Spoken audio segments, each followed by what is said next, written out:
కేవలం భారతదేశంలోనే కాకుండా యావత్ ప్రపంచవ్యాప్తంగా హిందువులు జరుపుకునే ముఖ్యమైన పండుగలలో మహాశివరాత్రి కూడా ఒకటి. ప్రతి ఏటా మాఘమాసంలో వచ్చే మాఘ బహుళ చతుర్దశిని మహాశివరాత్రిగా జరుపుకుంటారు. అసలు ఈ మహాశివరాత్రి పర్వదిన విశిష్టత ఏంటి? ఈ రోజున ఆ పరమేశ్వరుని ఎలా పూజిస్తే ఏ ఫలితాలు కలుగుతాయి ఈ వీడియో ద్వారా తెలుసుకుందాం.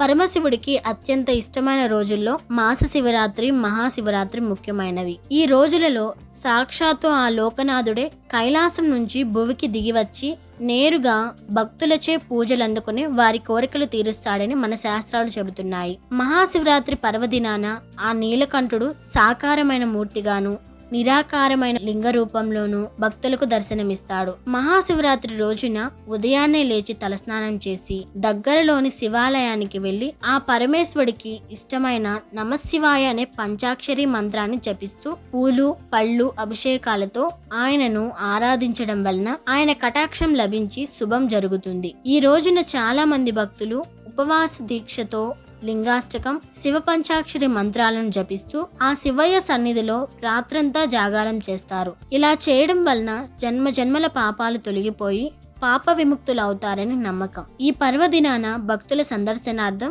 ఆలయాలు రాత్రంతా తెరిచే ఉంటాయి. ముఖ్యంగా మహాశివరాత్రి వేడుకలను మన తెలుగు రాష్ట్రాలలో శ్రీశైలం, మహానంది, కోటప్పకొండ, లేపాక్షి, యాగంటి, శ్రీకాళహస్తి, వేములవాడ, 1000 స్తంభాల గుడి, రామప్ప, కీసరగుట్ట, సోమేశ్వర ఆలయం, కొమురవెల్లి, సంగమేశ్వర ఆలయం లాంటి పుణ్యక్షేత్రాలలో ఘనంగా జరుపుతారు.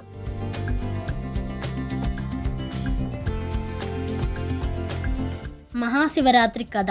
ఒకనాడు కైలాస పర్వతం పైన పార్వతీ పరమేశ్వరులు కూర్చుని ఉండగా పార్వతీదేవి ఆ పరమేశ్వరుని ఇలా అడుగుతుంది, స్వామి, అన్ని వ్రతములలోకి ఉత్తమమైన ముక్తిదాయకమైన వ్రతము గురించి తెలియజేయండి అని కోరగా అప్పుడు ఆ కైలాసనాథుడు శివరాత్రి వ్రతము దాని విశిష్టతను తెలియజేశాడు. ఈ వ్రతమును మాఘ బహుళ చతుర్దశి నాడు ఆచరించవలెను. ఈ వ్రతము ఆచరించడం వలన తెలిసి గాని తెలియక గాని చేసిన పాపాలు తొలగిపోయి ముక్తి లభిస్తుందని చెబుతాడు. అంతేకాదు ఈ వ్రతము మహిమను తెలియజేసే కథను కూడా పార్వతీదేవికి వివరిస్తాడు. ఒకప్పుడు రత్నావళి పర్వత ప్రాంతమున హింసావృత్తి గల ఒక వేటగాడు తన కుటుంబంతో కలిసి జీవనం సాగిస్తూ ఉండేవాడు. అతడు ప్రతిరోజు ఆ చుట్టుప్రక్కల ఉన్న అడవికి వేటకి వెళ్లి ఏదైనా జంతువులను వేటాడి తన కుటుంబాన్ని పోషించేవాడు. అలా తన జీవనం సాగిస్తూ ఉండగా ఒక మహాశివరాత్రి పర్వదినాన ఉదయం వేటకు వెళ్ళగా ఎంతసేపటికి ఒక జంతువు కూడా అతనికి కనిపించలేదు. సాయంత్రం వరకు వేచి చూశాడు. అయినా సరే ఒక్క జంతువు కూడా దొరకలేదు. ఇక చేసేదేమి లేక ఇంటికి వెళుతుండగా మార్గ మధ్యలో అతనికి ఒక చెరువు కనిపిస్తుంది. సాయంత్రం సమయం కదా, ఏమైనా జంతువులు దాహంతో అక్కడికి నీరు త్రాగడానికి వస్తాయని భావించి ఆ దగ్గరలోనే ఉన్న ఒక చెట్టు పైకి ఎక్కి కూర్చుని ఎదురు చూడసాగాడు. అయితే ఆ చెట్టు దట్టమైన ఆకులతో బాగా గుబురుగా ఉండడం చేత అక్కడి నుంచి సరిగ్గా గురి కుదరదన్న భావనతో తనకి అడ్డుగా ఉన్న ఆకులను ఒక్కొక్కటిగా తెంపి కింద పడేయడం మొదలు పెట్టాడు. ఆ సమయంలో చలి తీవ్రత బాగా ఉండడంతో శివ అంటూ శివనామ స్మరణ చేస్తున్నాడు. కొద్దిసేపటికి అక్కడికి ఒక లేడీ నీరు త్రాగడానికి వచ్చింది. అప్పుడు ఆ వేటగాడు దానిపైకి విల్లు ఎక్కుబెట్టి బాణం విడవబోగా అప్పుడు ఆ లేడీ తన వైపు చూస్తూ, ఓ విల్లుకాడ, తొందరపడి నన్ను చంపకు అని మానవ భాషలో అడుగుతుంది. తన మాటలు విన్న ఆ వేటగాడు ఆశ్చర్యానికి లోనయ్యి ఆ లేడీకి ఇది ఎలా సాధ్యమైందో తెలపమని అడుగుతాడు. అప్పుడు ఆ లేడీ, నేను సాధారణ పెంటి లేడీని కాదు, నేను పూర్వజన్మమున రంభ అనే అప్సరసను. ఆ జన్మలో ఒక రాక్షస రాజ ప్రేమలో మునిగి తేలుతూ ఆ పరమేశ్వరుని కొలవడం మరిచాను. అందుకు ఆగ్రహించిన ఆ దేవదేవుడు నన్ను, నా ప్రియుణ్ణి ఈ రూపంలో 12 సంవత్సరాల పాటు జీవించి ఆ తరువాత ఒక వేటగాడి బాణం దెబ్బకు మరణించి శాప విముక్తులం కమ్మని సెలవిచ్చారు. ప్రస్తుతం నేను గర్భిణి. మరి కాసేపట్లో ఇక్కడికి మరొక పెంటి లేడీ రాగలదు. కావున దానిని నీవు వేటాడుకుని నన్ను విడిచిపెట్టుము. ఒకవేళ మరొక లేడీ రాకపోతే నేనే ఇంటికి వెళ్ళి ప్రసవం తరువాత నీ దగ్గరకు వచ్చేదను అని చెబుతుంది. దాంతో సరే అని ఆ వేటగాడు ఆ లేడీని విడిచిపెడతాడు. కాసేపటికి అక్కడికి మరొక లేడీ వస్తుంది. అప్పుడు వేటగాడు దానిపైకి బాణాన్ని ఎక్కుపెడతాడు. అది గమనించిన లేడీ, ఓ వేటగాడా, నేను చెప్పేది ఒకసారి ఆలకించుము. నేను ఇప్పటికే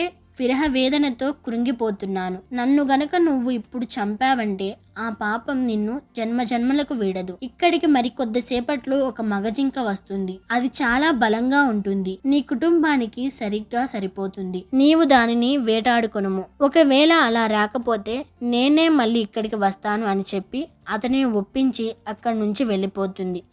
ఇలా మొత్తం 4 జింకలు ఆ వేటగాడికి తమ బాధలు చెప్పుకుని అక్కడి నుంచి ప్రాణాలతో వెళ్ళిపోతాయి. మరునాడు ఆకలితో ఉన్న ఆ వేటగాడి దగ్గరకు ఆ 4 జింకలు వచ్చి, మేము మా అవసరాల కోసం నిన్న వెళ్ళాము. ఇప్పుడు నీకు ఆహారం కావడానికి మేము సిద్ధంగా ఉన్నామని ముందు నన్ను చంపు అంటూ ఆ 4 జింకలు అతని కాళ్ళ దగ్గర మోకరిల్లాయి. ఆ జింకల సత్యనిష్టకు ఆశ్చర్యపడిన ఆ వేటగాడు మనసు చలించి ఇకపైన ఏ జంతువును వేటాడకూడదని నిశ్చయించుకున్నాడు. జంతువులను కొట్టడం, హింసించడం, వేటాడడం పాపం. ఇకపైన నా కుటుంబం కోసం ఇటువంటి పాపం చేయనని తన విల్లు అస్త్రాలను విడిచిపెట్టి సత్య మార్గంలో నడవాలని నిర్ణయించుకున్నాడు. ఇంతలో ఆకాశ దేవత ఆ వేటగాడితో మాట్లాడుతూ, ఓ విల్లుకాడా, నిన్న మహాశివరాత్రి. ఈ పర్వదిన ప్రభావంతోనే నీలోని పాతకం తొలగిపోయినది. నువ్వు నిన్న వేటాడడానికి చెట్టుపైకి ఎక్కిన సమయంలో ఆ చెట్టు కింద ఆ పరమశివుని లింగ రూపంలో కొలువుదీరి ఉన్నాడు.